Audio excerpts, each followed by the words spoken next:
Now we can talk about central limit theorem, which is practically very important, but this is one example of limit theorem. We also prove the central limit theorem, and then we extend it. Central limit theorem is a very simple theorem.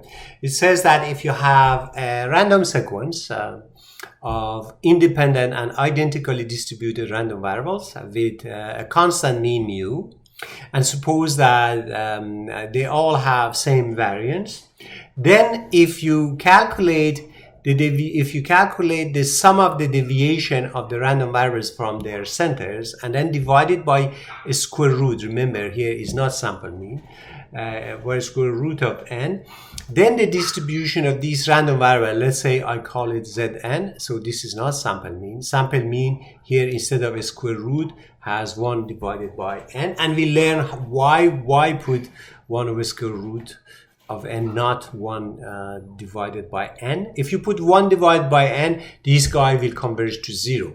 So it will not become, but I'm interested to have it non-zero, and this, what I will prove in this theorem is that Zn, first of all, converges to a random variable which at limit, okay, so what we can say is that limit of 1 over square root of n summation of I equal 1 to n xi minus mu when n goes to infinity. First of all, this is converging to a random variable z, and distribution of these is normal.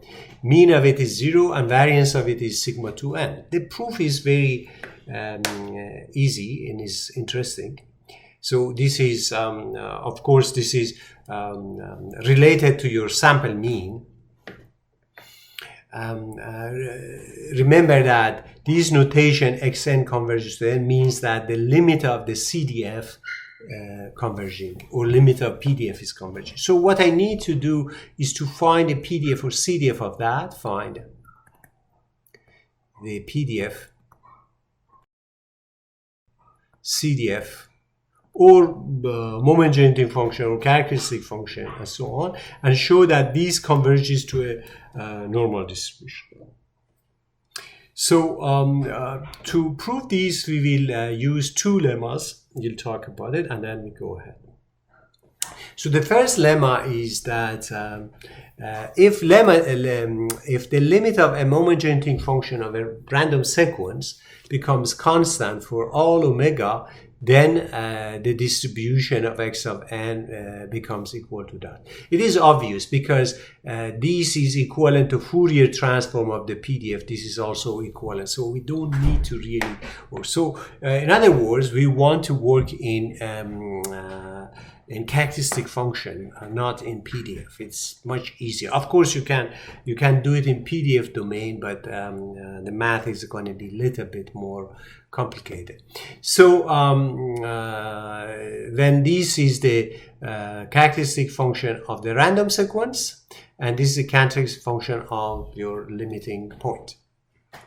The second lemma is that if you consider this function, which is mean of e to the power of j omega x, e to the power of j omega e to the power of a is equal to 1 plus a2 divided by 2 plus an divided by an factorial plus etc. Now, if you apply, if you replace a by j omega x, and then apply expected value on it, this one side becomes this function, the other side, because this guy is j omega x, expected value of this will become this one. And this term, the expected value of this one gives you this one plus. And the remaining part, the higher order, up to term, the second term, I keep it here. And the higher order, I have a factor of omega 2 divided by 2 factorial. And then this epsilon is something that I have. Furthermore, you can easily show that when omega tends to 0, limit of this guy becomes 0, because here you will have a is equal to j omega x, and then you to the power of n divided by n factorial, and then when limit of these becomes 0. If you take a factor of omega 2, all other terms, the limit of them, they have a factor of omega and become 0. So this guy around 0 is 0. Okay, so this is it. So we plug these two theorems and we try to prove the central limit theorem. So the question is that, can we neglect this guy? Yes, around 0, when omega is close to 0, we can neglect these ones. So let's see how we can do it. So let us use these two lemmas and prove the central limit theorem.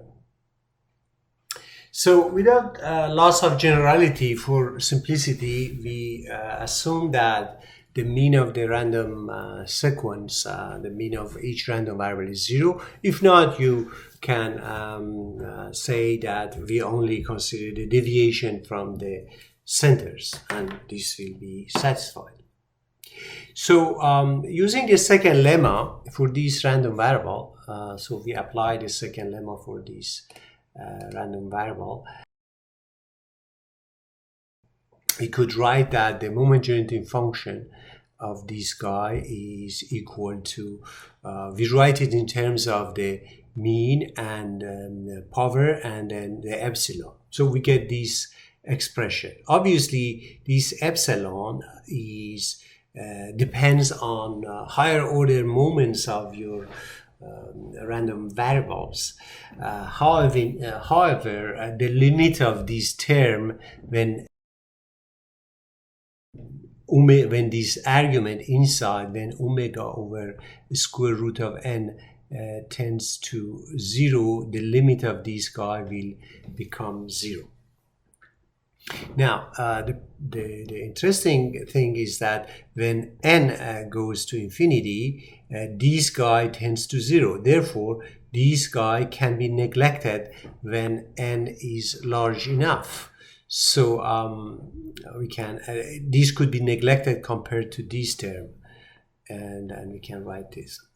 Another thing that is that you can always know that is that 1 plus or minus something to the power of n. What will happen to limit of these when n is large enough? So is something that we want to calculate. Remember that limit of, let's say, 1 minus a divided by n to the power of n, when n goes to infinity, this is e to the power of a. If this is, e to the power minus, if this is plus, this becomes plus, and so on. So this is something that we know. And you see that when you write this one, this guy is omega divided by 2 divided by n. So this expression, this part, can be simplified, is equal to this one, because this part is 0 and this is just equal to sigma 2,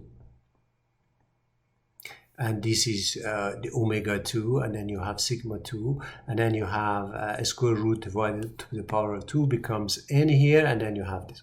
So you have these numbers. So remember that 1 minus a divided by n to the power of n, limit of these, you can always approximate this one by e to the power minus a, and then from here you reduce this one, as long as n is large enough. So this implies that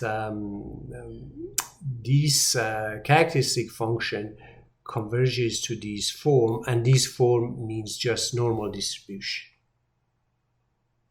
So this means that the characteristic function of Sn tends to this guy, which is a 0 mean normal distribution with variance of sigma 2. So this means that Sn tends to normal random variable with mean of which is equal to 0 and variance is equal to sigma 2. Remember that we have put 1 over square root of n. If you would have put 1 over n, the variance would have become 0, and then this theorem would have not been useful. So in summary, the theorem says that your averaged result or sum of the random variable has a normal distribution and the variance.